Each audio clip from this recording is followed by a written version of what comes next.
যুক্তরাষ্ট্রের ভয়াবহ বিমান হামলার পর বৈশ্বিক উত্তেজনা যখন তুঙ্গে, তখন মুসলিম বিশ্বের সর্বোচ্চ কণ্ঠস্বর হয়ে উঠেছে পাকিস্তান।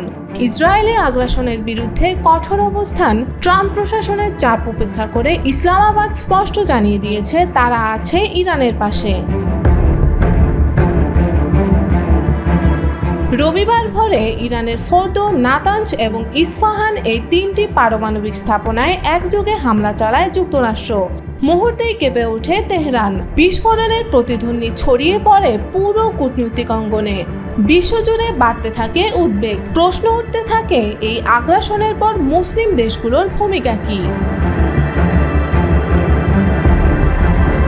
ঠিক এমন সময়েই তুরস্কের রাজধানী আঙ্কারায় বসে ওআইসির 51তম পররাষ্ট্রমন্ত্রী সম্মেলন। সেখানেই বিশেষ অধিবেশনে পাকিস্তানের উপপ্রধানমন্ত্রী ও পররাষ্ট্রমন্ত্রী ইসহাকদার বলেন, ইরানের বিরুদ্ধে মার্কিন ও ইসরায়েলি হামলা গোটা বিশ্বের নিরাপত্তার জন্য হুমকি।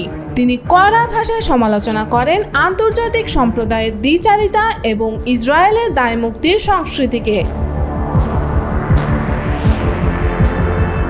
পাকিস্তানের বক্তব্য ছিল সরাসরি, এই আগ্রাসন বন্ধ না হলে পুরো অঞ্চলেই জ্বলতে শুরু করবে। তিনি বলেন, জাতিসংঘ সনদের 51 নম্বর অনুচ্ছেদ অনুযায়ী ইরানের আত্মরক্ষার অধিকার রয়েছে এবং ইসলামাবাদ এই অধিকারকে পূর্ণ সমর্থন করে। এর আগে 13 জুন ইরানের অভ্যন্তরে আকস্মিক বিমান হামলা চালায় ইসরায়েল। পরদিনই শুরু হয় পাল্টা হামলা। রকেট ও ড্রোনে ভরে যায় গোটা মধ্যপ্রাচ্য। 15 জুন আরও বড় পরিসরে ইরানের পারমাণবিক স্থাপনায় হামলা চালায় ইসরায়েল। আর তখনই ইরানের পক্ষ থেকে আসে চরম হুঁশিয়ারি। তেহরানে পারমাণবিক হামলা হলে পাকিস্তান তার হয়ে পারমাণবিক জবাব দেবে। পরে অবশ্য পাকিস্তান সরকার এই বিবৃতিকে ভুল ব্যাখ্যা বলে দাবি করে।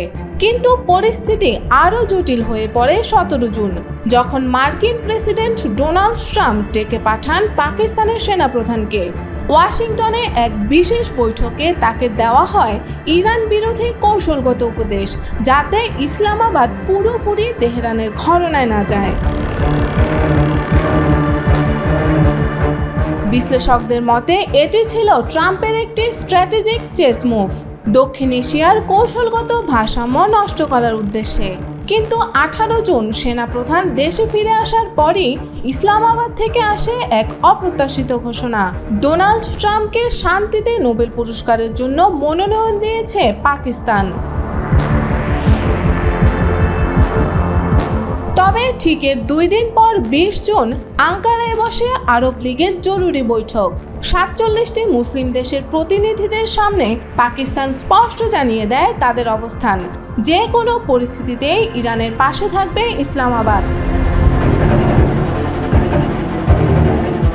বিশ্লেষকরা বলছেন, এই ঘোষণার মধ্য দিয়ে পাকিস্তান এখন কেবল মুসলিম বিশ্বের রাজনৈতিক কণ্ঠস্বরই নয়, বরং মধ্যপ্রাচ্যের ভূ রাজনীতির অন্যতম চালক শক্তি হয়ে উঠেছে।